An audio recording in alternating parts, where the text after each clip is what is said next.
জুলাই অভ্যুত্থানে আহত ৩৬ জনকে দেয়া হলো নতুন ভোটার কার্ড। জাতীয় চক্ষু বিজ্ঞান ইনস্টিটিউটে চিকিৎসাধীন ছাত্র জনতার হাতে আনুষ্ঠানিকভাবে কার্ড বিতরণ করে নির্বাচন কমিশন। এর মাধ্যমে তাদের উন্নত চিকিৎসার জন্য পাসপোর্ট করা, বিদেশ যাওয়া সহ বিভিন্ন সেবা পাওয়া সহজ হবে। শিউলি শবনমের রিপোর্ট।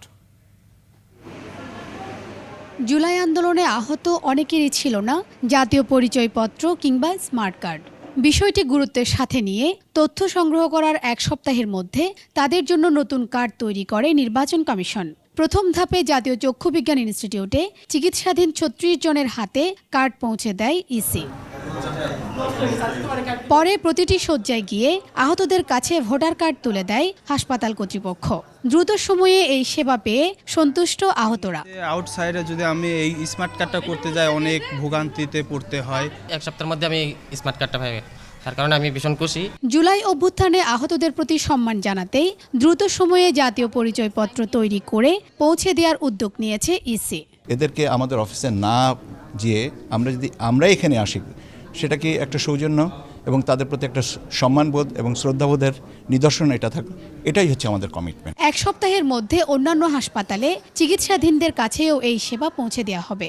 ভিটামিন ও ফাইবার সমৃদ্ধ ফ্রেশ আটা ময়দা সুজি আপনাকে দিবে সুস্বাস্থ্যের নিশ্চয়তা। ফ্রেশ আটা ময়দা সুজি। তাদের হাতের 10 আঙ্গুলের ছাপ ছিল না বা তাদের চোখে ওই আইরিশ ছিল না, ওইগুলো আমরা সব নিয়েছি।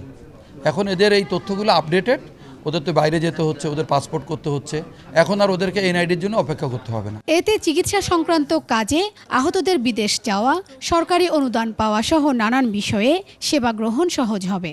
পাসপোর্ট তৈরি করা এবং জুলাই ফাউন্ডেশনে তাদের তথ্য প্রদান করা এবং সরকার যে তাদেরকে বিভিন্নভাবে সম্মানী প্রদান করতেছে, এই সমস্ত ক্ষেত্রে আসলে বিভিন্ন প্রতিবন্ধকতা বা তারা একটু সমস্যার সম্মুখীন হচ্ছিল। 1 তারিখে 2 তারিখে সিঙ্গাপুর থেকে একটা বিশেষ টিম আসতেছেন, 5 জন চিকিৎসকের। ওই চিকিৎসকরা ওদেরকে দেখবে। তারা যদি মনে করে যে সিঙ্গাপুরে কোনো রোগীকে নিয়ে যাওয়ার প্রয়োজন আছে, ওনারা যদি রিকমেন্ড করেন, আমরা অ্যাকর্ডিংলি আমরা সিঙ্গাপুরে পাঠানোর ব্যবস্থা করব। এর আগে হাসপাতাল থেকে আহতদের তথ্য ও বায়োমেট্রিক সংগ্রহ করে ইসি। শিউলি শবনম, 21 টেলিভিশন, ঢাকা।